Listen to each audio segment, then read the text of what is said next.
पिछले भाग मैंने 6 में आपको अवतल दर्पण तथा उत्तल दर्पण प्रतिबिंब किस तरह से बनते हैं और अवतल दर्पण और उत्तल दर्पण का उपयोग हम कहाँ करते हैं इस बात को सीखा था। आज मैं आपको एनसीईआरटी बुक के कुछ सवाल करवाऊंगा जो अंदर की तरफ होते हैं। आज मैं आपको कुछ ज़रूरी चीज़ें भी बता दूँ। देखें, दर्पण के लिए होता है फॉर मिरर सभी दूरियां ध्रुव से ही नापते हैं हम। इसको ध्रुव को पोल कहते हैं, इसलिए उसको P से लिखते हैं। वस्तु की दूरी को U कहते हैं और फोकस दूरी को F कहा जाता है।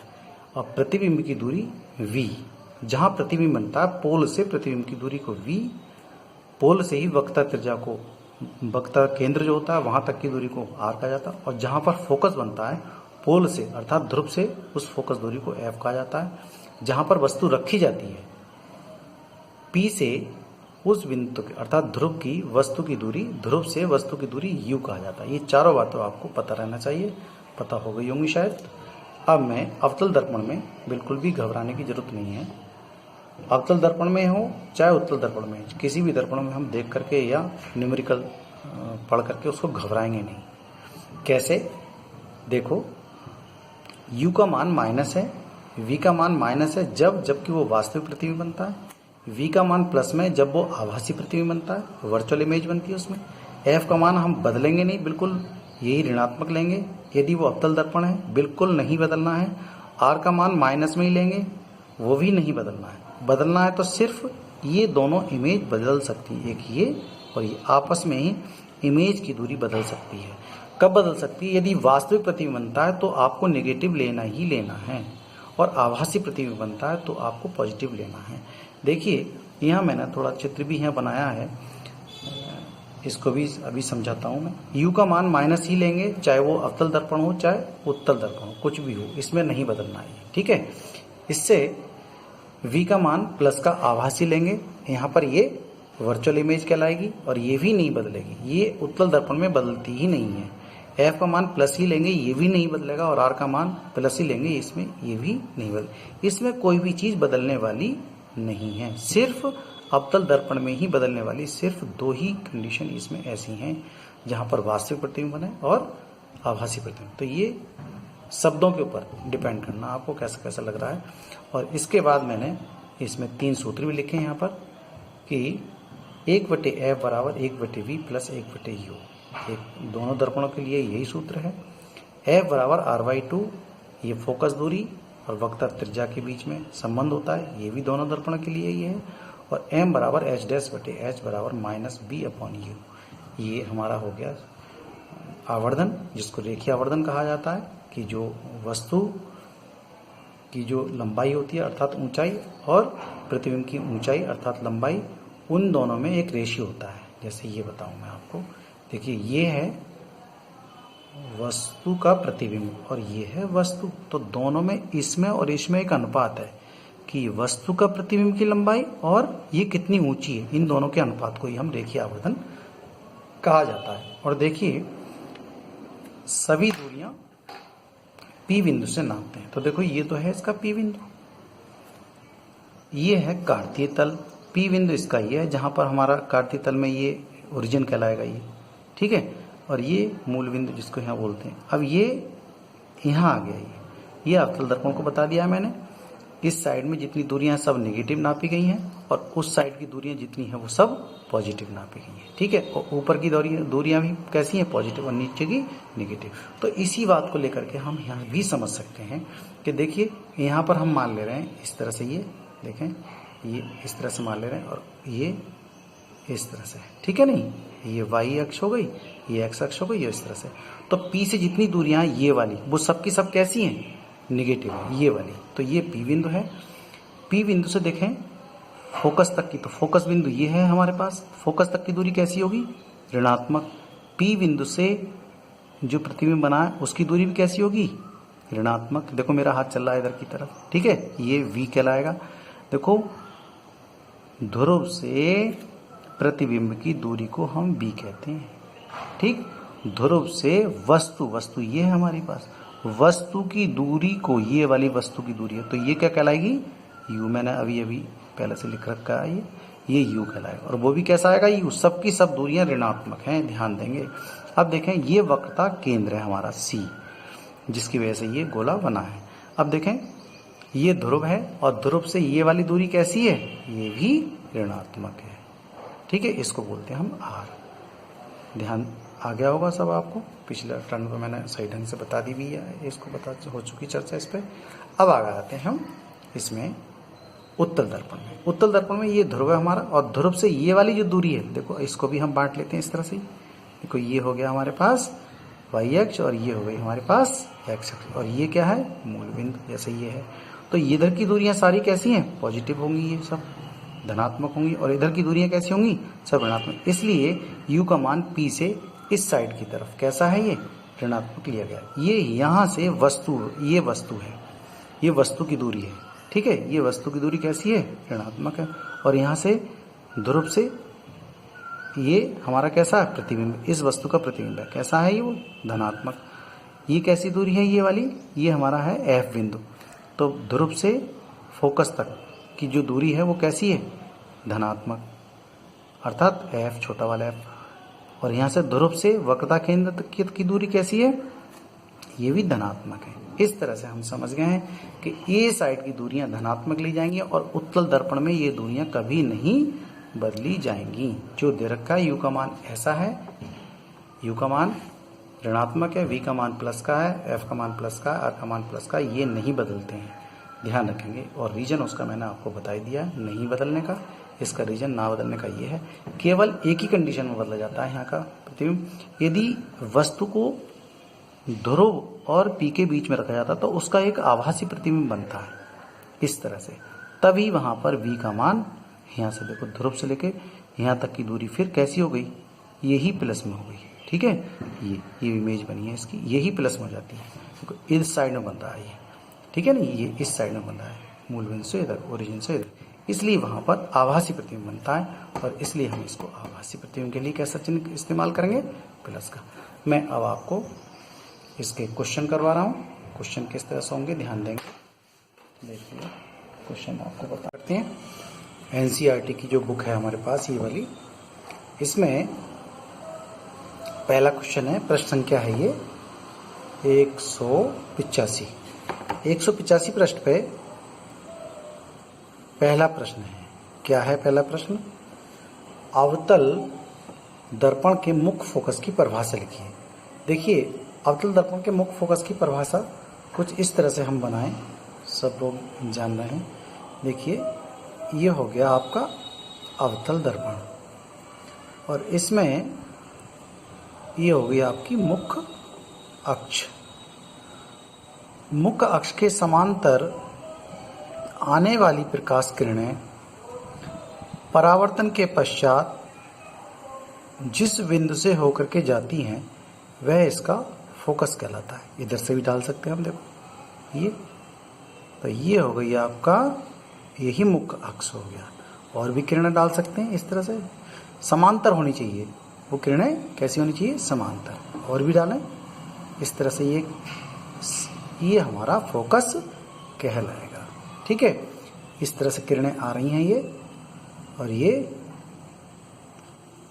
आपका अवतल दर्पण का मुख्य फोकस कहलाया है। क्या हुई डेफिनेशन फिर से, मुख्य अक्ष के समांतर आपतित प्रकाशीय किरणें अवतल दर्पण द्वारा परावर्तन के पश्चात जिस बिंदु से होकर गुजरती हैं, ये वह बिंदु इस दर्पण का फोकस कहलाता है।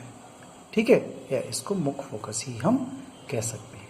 आपको समझ में आ गया होगा, सही।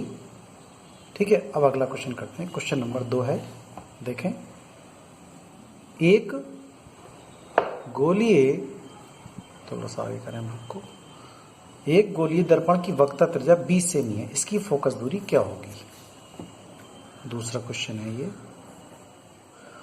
वक्रता त्रिज्या दे रखी है, वक्रता त्रिज्या होती है r बराबर 20 सेमी। अब 20 सेमी है ही प्लस की, और हम जानते हैं f का मान हम इसको में निकालना है, फोकस दूरी निकालना है, तो f बराबर होता है r/2, या फिर r का मान रखें 20 प्लस का 10/2 अर्थात 2 ढाई 20 हो गया।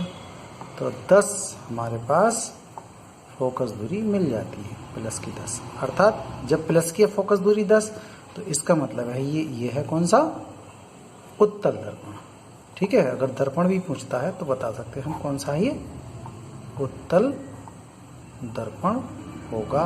कभी कभी ऐसा होता है, यही हमारा आंसर है। ठीक है, अगला क्वेश्चन है, उस दर्पण का नाम बताइए जो बिंब का सीधा तथा आवर्धित प्रतिबिंब बना सके। सीधा और बड़ा, इसका मतलब ये है कि जो अवतल दर्पण होगा, और क्यों नहीं होगा, कि जब वस्तु समतल दर्पण के सामने रखी जाती है, मान लो ये समतल दर्पण है, तो इसके सामने जो वस्तु रखी जाती है तो वस्तु के बराबर ही प्रतिबिंब बनता है इस दर्पण में।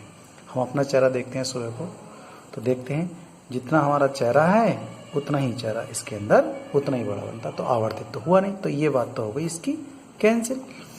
और आती है उत्तल दर्पण में, तो उत्तल दर्पण में हम देखें ये वस्तु है, तो प्रतिबिंब कैसा बना है, इसमें छोटा बना है। सीधा तो बना है लेकिन बना है कैसा, छोटा, तो ये बात भी इसकी कैंसिल हो जाती है। अब आते हैं हम अवतल दर्पण में। अवतल दर्पण में यदि फोकस और ध्रुव के बीच में यदि वस्तु यहाँ रखी जाती है तभी उसका बड़ा प्रतिबिंब बनता है। देखो मैं बना के दिखाऊंगा आपको कैसा होता है। देखिए ये हो गया आपका अवतल दर्पण, ठीक है, और यहाँ वस्तु F है, ये F और हमने ध्रुव के बीच में वस्तु रख दी, ये ध्रुव P है, और ये परावर्तन के पश्चात इस तरह से निकल जाएगी। और एक किरण और है, वक्रता केंद्र C से की सीध से हम डाल रहे हैं इस तरह से, ये तो ये आएगी और उसी दिशा में वापस हो जाएगी। इस बात को हम पहले से जानते हैं। इसको थोड़ा आगे बढ़ाएं, इस तरह से आगे, इसको भी आगे बढ़ाइए।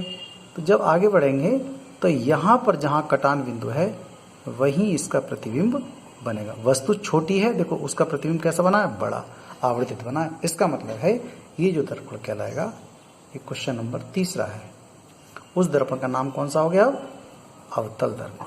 अवतल दर्पण में ये होता है ऐसा, जब होता है जब वस्तु फोकस और ध्रुव के बीच में रखी जाती है तो उसका प्रतिबिंब सीधा और आभासी बनता है। अब हम क्वेश्चन नंबर आ जाते हैं 4 पर। हम वाहनों में उत्तल दर्पण को पश्च दृश्य दर्पण के रूप में वरीयता क्यों देते हैं। देखिए पश्च दृश्य दर्पण के रूप में वरीयता इसलिए देते हैं, ये क्वेश्चन नंबर 4 हम कर रहे हैं।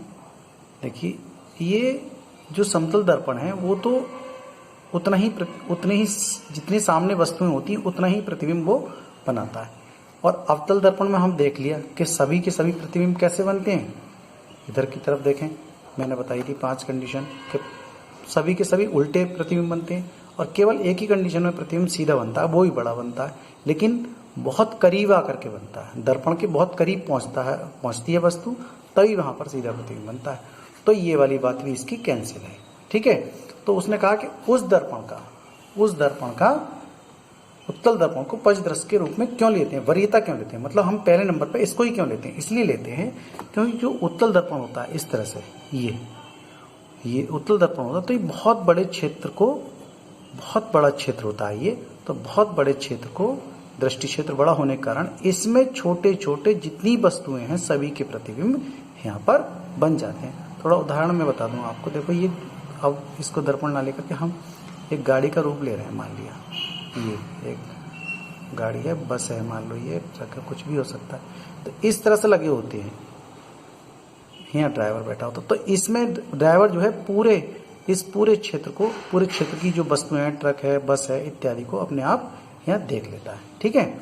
और यहाँ उत्तल दर्पण का प्रयोग किया जाता है क्योंकि वहां इस वाले में सदैव सीधा, देखो सदैव सीधा प्रतिबिंब बनाते हैं और बनता छोटा है, ये तो है। दृष्टि क्षेत्र बहुत बड़ा होता है, छोटा प्रतिबिंब बनता है, लेकिन सीधा बनता है हमेशा, इसलिए इस दर्पण का प्रयोग किया जाता है। नाम क्या है इसका, उत्तल दर्पण, इसलिए इसको वरीयता देते हैं, प्रथम नंबर पर रखते हैं। उत्तल दर्पण ड्राइवर को अपने पीछे की बहुत सारी वस्तुओं को आसानी से देख लेता है। आप समझ गए होंगे, अपने शब्दों में भी इसको लिख सकते हैं, ठीक है। अब हम अगले प्रश्न पर जाते हैं। ये क्वेश्चन तो हो गए समाप्त हमारे। हम अगले प्रश्न पर देखते हैं क्या है। देखिए अब आते हैं हम 188 पृष्ठ पे। 188 पे क्या दिया है, क्वेश्चन नंबर है 188 पृष्ठ है, पहला नंबर देखेंगे। उस लिखा है उस उत्तल दर्पण की फोकस दूरी ज्ञात की जिसकी वक्रता त्रिज्या 32 सेमी है। तो फोकस दूरी कितनी दे रखी है, निकालना है हमें, फोकस दूरी हमें निकालना है। वक्रता त्रिज्या का मान ये दे रखा है 32 सेमी, आर बराबर 32 सेमी, प्लस का लिखेंगे हम, और एफ बराबर हम जानते हैं आर बटे 2 में संबंध, तो क्या लिखेंगे प्लस 32 बटे 2 या फिर 16 काट देंगे, तो एफ का मान कितना आ गया, प्लस का 16 सेमी। आपको सब समझ में आ गया होगा, ठीक है। और ये दर्पण कौन सा हो गया, उत्तल दर्पण, पहले से बता रखा है, ठीक। अब हम दूसरा क्वेश्चन देखेंगे, इसी 188 पृष्ठ पे दिया है। कोई अवतल दर्पण है, अवतल दर्पण है, तुरंत जान जाना चाहिए हमें कि उसमें u का मान कैसा होगा, v का मान कैसा होगा। कोई अवतल दर्पण है, आपने सामने 10 सेमी की दूरी पर रखे किसी बिंब का 3 गुना आवर्धित देखता है, तो इसमें m का मान तो हो गया गुना, दुगुना, तिगुना, आधा, तो इस चीज को हम कहते हैं आवर्धन है, रेखीय आवर्धन। तो यहाँ तिगुना है, तिगुना का मतलब क्या हुआ 3, और प्रतिबिंब कैसा बनाता है, वास्तविक। वास्तविक के लिए हम जानते हैं, पहले ही बात बता चुके हैं हम, तो देखिए वास्तविक के लिए ये है, वास्तविक है, v का प्रतिबिंब कैसा बनता है, वास्तविक के लिए माइनस लेंगे, तो v का मान कैसे लेंगे माइनस में, और आवर्धन कैसा होगा उसका भी माइनस में। समझ में आ गया नहीं आए, वास्तविक प्रतिबिंब के लिए कैसे लिख देंगे, वास्तविक, ये पिछले वीडियो में हम बता चुके हैं, वास्तविक, ठीक है। और यहाँ u का मान हम जानते हैं, दोनों दर्पणों में u का मान माइनस में ही रहता है, और यह है कितना है 10 है, 10 सेमी, ठीक है। अब हम जानते हैं m बराबर माइनस बी अपॉन यू, ये दोनों ही, ये सूत्र है। am का मान कितना रखें 3, और b का मान नहीं मालूम, u का मान मालूम है, कितना है 10, इससे ये कट जाएगा। तो यहाँ पर हम देखेंगे कि -3 गुणा 10 बराबर b अपॉन, b का मान आ जाएगा 10 तिया 30 बराबर v, तो v का मान कितना आ गया, v बराबर -30। अब यहाँ देखने की बात यह है कि जो प्रतिबिंब बना है v का मान -30 है, अर्थात ये v का मान -30, ये वाई तरफ चित्र बना है इसका, वस्तु इधर है, तो प्रतिबिंब के आगे वस्तु रखी, प्रतिबिंब के आगे दर्पण के आगे वस्तु रखी, और दर्पण के आगे ही प्रतिबिंब बना है, और वो वाई तरफ बना है, तो ये संकेत वाई तरफ का मिल रहा है हमें। तो इस तरह से हमारी बात पूरी हो जाती है। इसमें जो m के जो सूत्र हैं 2 हैं हमारे पास, m बराबर h डैश बटे h बराबर माइनस बी अपॉन यू। इसमें हम इसके साथ संबंध हो सकता है, कभी इसके साथ इसका संबंध हो सकता है, इसके साथ इसका संबंध, तो हमने इसको और इसको जोड़ा है इसके साथ, ठीक है। अगला हम 8वां भाग करेंगे, उसमें भी अगले सवाल करेंगे, देखते हैं कौन से सवाल हैं, और तब तक के लिए आप थोड़ा धैर्य रखिए, अगला वीडियो आने वाला है, इसके बाद मैं डालूँगा, और वीडियो को लाइक और शेयर करें, सब्सक्राइब करें। Thank you.